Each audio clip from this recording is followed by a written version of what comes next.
I want to play the part about Nari Shakti, the reference to women power and women's strength and women's equality, if you will, was there at multiple points in that speech by the Prime Minister. But one thing he said was we should all pledge that we will not use, either by word or by deed, anything that is misogynistic. So let me play out that portion and then I'll go across to the two political spokespersons. हम जीवन के हर क्षेत्र में देखें, खेलकूद का मैदान देखें या युद्ध की भूमि देखें, भारत की नारी शक्ति एक नए सामर्थ्य, नए विश्वास के साथ आगे आ रही है। मैं इसको भारत की 75 साल की जो यात्रा में जो योगदान है, उसमें अब कई गुना योगदान आने वाले 25 साल में मैं मेरी नारी शक्ति का देख रहा हूं, मेरी माताओं, बहनों का, मेरी बेटियों का देख रहा हूं। और इसलिए ये सारे हिसाब किताब से ऊपर है, सारे आपके पैरामीटर से अतिरिक्त है।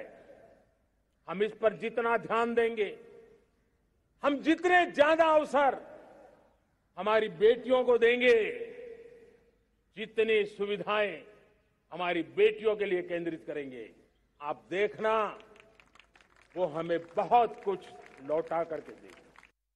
Let me ask Aprajita Sarangi, as a woman representative, as a woman parliamentarian, what the Prime Minister talked about Nari Shakti, not just, not using by word or deed anything that's misogynistic in public life, in our businesses, in our homes, but also what he talked about using Nari Shakti to propel India's dreams over the next 25 years. And here, he's right. We need more women in our labor participation force. We need more women to come out and work, be part of our employed workforce.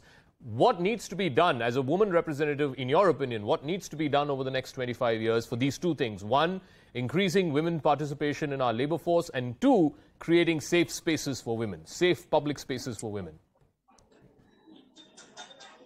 I can only say that as a woman, I felt great when Honorable Prime Minister talked of the need for respect for women in the country. And as I told earlier, women and youth were at the center stage of his speech. And I can only say that there is tremendous focus on the holistic empowerment of women. He talked of Nari Ka Samman and he talked of Nari Mein Narayani. So I think this Nari Mein Narayani tells all. He said all people in the country should refrain from using bad words for the women. I think this was something which has sent a very strong message to everybody. And he has also expressed his hope and confidence in women. And he wants women to contribute a lot in the development of the country. India should be a developed nation by 2047. And in this battle against, I would say, backwardness or less development, and our move or our movement towards developed India, women have to play a major role. He has tremendous confidence, and he talked of the labor force participation increase. And I can only say that when he talks of legacy, pride in our legacy, somewhere or the other, there is a linkage to women. In our ancient scriptures, there is always a focus on women. And that is why in many places, women, various forms of women are worshipped. Okay. So for that matter, he rightly said that there should be Nari Ka Samman, and he has acknowledged the endeavors of women in all these years in the development of the country. And he says that there are lots of opportunities for women. And if they help the government and if they work in their respective ecosystems for the development of the country, the government will definitely acknowledge, and without the support of women, it would not be possible to become a developed nation by 2047. Mahima Singh, you're also a woman representative, a woman politician, and the Prime Minister has been speaking about women, about Nari Shakti, right from his first Independence Day speech in 2014, where he said we have to teach our sons also how to treat our daughters better. Only then can you create safe spaces for women. Do you believe that this is going to be the key to India achieving its rightful place, that we get more women to participate in our labor force and, more importantly, create safe public spaces for our women? How are we going to do this? I believe what would have been key to achieving this, if it was really intended to be, would have been implementing more and more laws like bringing in reservation, like Congress brought in Panchayati Raj. It was the visionary Rajiv Gandhi ji who brought the much needed reservation in politics for women, and the BJP had that occasion, had that opportunity when the Congress brought the bill in the Lok Sabha. It was passed by one house and not taken up by the other. It's been 8 years, and now it's lapsed. Now it will have to be rebrought. So the BJP, if it wanted to walk the talk, Mr. Jacob, it had the well-needed opportunity. But I found today's speech of the Prime Minister filled with paradoxes. It was nothing but paradoxes for me.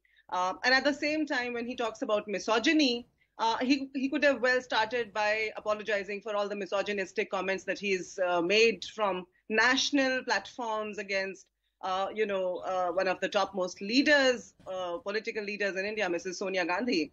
I would also talk about the Prime Minister's silence, the much condemned silence about crimes against women in this country. For the past 8 years, he's been acting like there's no crime against women in this country. We cannot talk in denial. We cannot talk in isolation. We cannot say that let's not use misogynistic words against women and never come out to talk about, crimes like Hathras, Unnao, Kathua, that have dreaded the country in the past 8 years. The Hathras victim was burnt in the midnight illicitly, unethically, and it was in condemnation of tradition as well.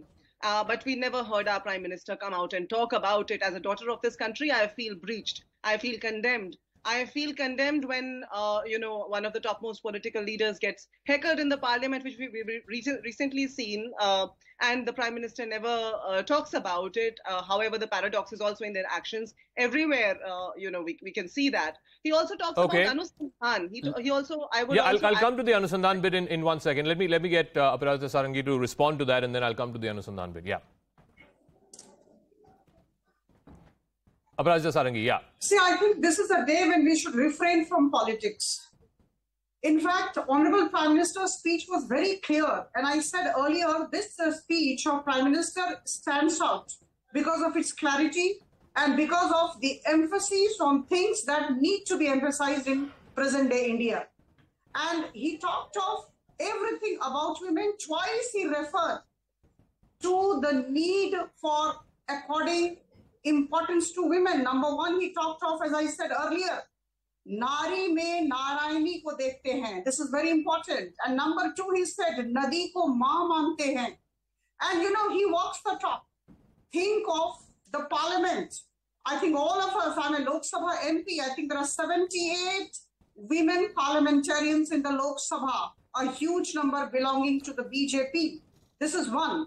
And number two, this is a cabinet of Prime Minister Modi, which is the maximum number of women so far. And number three, let me tell you, there are about 46% of the Panchayati Raj representatives in the country who are women. And every time Prime Minister has been emphasizing the need to increase the representation of women in every forum. So I think he walks the talk, and we should respect the words of Honorable Prime Minister. He has attached a lot of importance to women, and he also acknowledges the fact that unless and until they support the government, or rather they support the nation's initiatives, it would be difficult to become a developed nation. What's more to it? Yeah, let me also